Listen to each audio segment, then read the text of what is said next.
The Nobile di Montepulciano is a red wine with a controlled and guaranteed designation of origin. Originally from the Tuscan hills of the province of Siena, this wine has a unique historic, artistic and landscape heritage.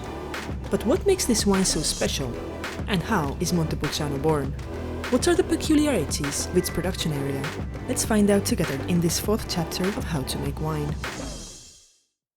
First of all, we must be careful not to confuse the Vino Nobile di Montepulciano with the Montepulciano d'Abruzzo. Despite the name, these two wines have nothing in common, and although they are both red wines, they are very different from each other. Back to the Vino Nobile. Its origins go back to the year 789, when the cleric Arnibert made a donation to the church of San Silvestro, a cultivated plot of land with a vineyard in the castle of Policiano. However, the first evidence that the vineyards of Mons Politianus produced high-quality wines come from even earlier than that, from the early medieval period. It is called nobile, that is noble wine, because the cellar master of Pope Paul III celebrated this as absolutely perfect, both in winter and in summer. A true nobleman's wine. This wine was therefore destined to the tables of noble families since the very beginning. Historical documents tell us that the news of this Tuscan wine reached even William III of England, so much so that in 1669 he sent a delegation to the Grand Duchy of Tuscany to procure the Vino Nobile di Montepulciano for the English court. In much more recent times, in 1980, the production area was recognized as a controlled and guaranteed designation of origin, after which the Vino Nobile begins a new life.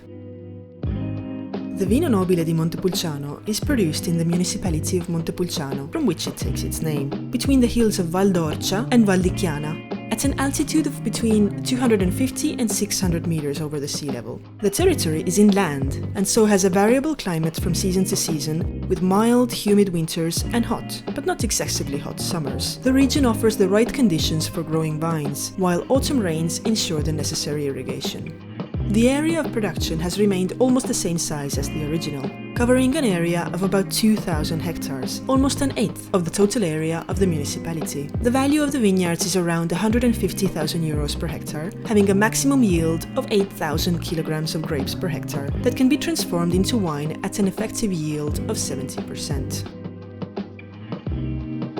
The grapes used for Nobile di Montepulciano are varieties of Sangiovese for a minimum of 70%. The remaining part can be from other varieties, such as Canaiolo, Nero and Mammolo, that must in any case be cultivated in Tuscany. In Montepulciano, the harvest of Sangiovese takes place throughout the month of October, or whenever the winemakers deem the grapes at the best maturation level, depending on the season.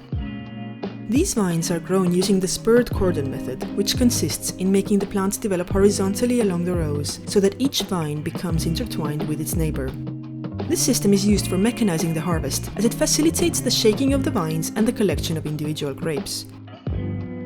Since the production specifications do not determine how the harvest should take place, some wineries prefer to harvest by machine because it is faster, while others continue to do it traditionally by hand.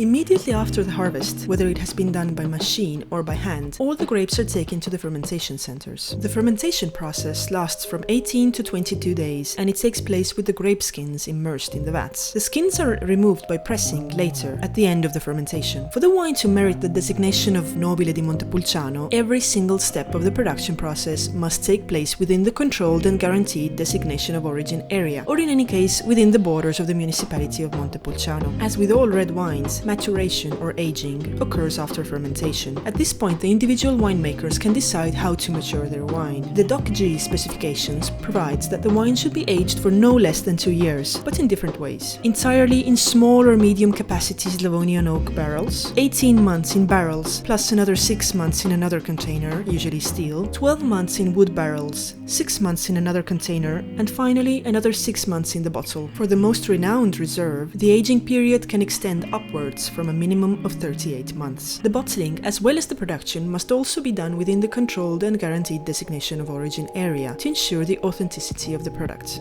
The Tuscan wine heritage is of enormous importance for the local economy as well as its culture and population. Although the wineries producing Vino Nobile represent 90% of the entire area's wine production, Tuscany also produces other, just as famous and beloved wines. Some of the best known are Brunello di Montalcino, Chianti Classico from the provinces of Siena and Florence, and Morellino di Scansano from the province of Grosseto. The Montepulciano area produces other two controlled designation of origin wines, though they are not considered noble wines: the Rosso di Montepulciano and Vinsanto di Montepulciano. The latter is a sweet and fruity white wine and goes well with baked goods and chocolate. The red wine, being produced with Sangiovese and Merlot, is considered a young wine and has a significantly shorter aging time than the noble wine, with 4 months in a concrete tank plus further 4 in the bottle. But how much can the Nobile di Montepulciano cost? You will hardly find a good bottle of Vino Nobile at less than 10 euros, which is a rather reasonable price if you consider how it is produced and the long aging times that force a winery to freeze its capital for at least 2 years for each batch of wine. For the most famous vintages, on the other hand, you could pay up to 85 euros per bottle, but with the certainty of tasting a truly unique wine.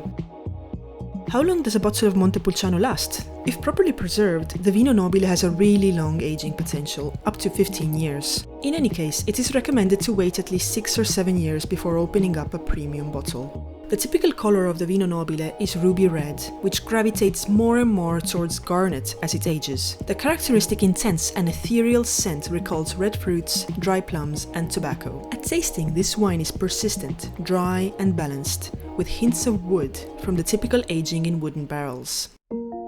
The full-bodied Vino Nobile can be paired with equally strong dishes, such as red meats, game, pasta or rice dishes with meat sauces and ragu, grilled meats, goulash, lamb, and aged cheeses. It is recommended to serve the Vino Nobile at a temperature between 18 and 20 degrees Celsius in a wide red wine glass, having decanted it in a crystal decanter an hour earlier. In conclusion, we have seen how the Tuscany region offers an enviable variety of wines, unlikely to be found in other parts of Italy or the world, making it a rich land in more senses than one.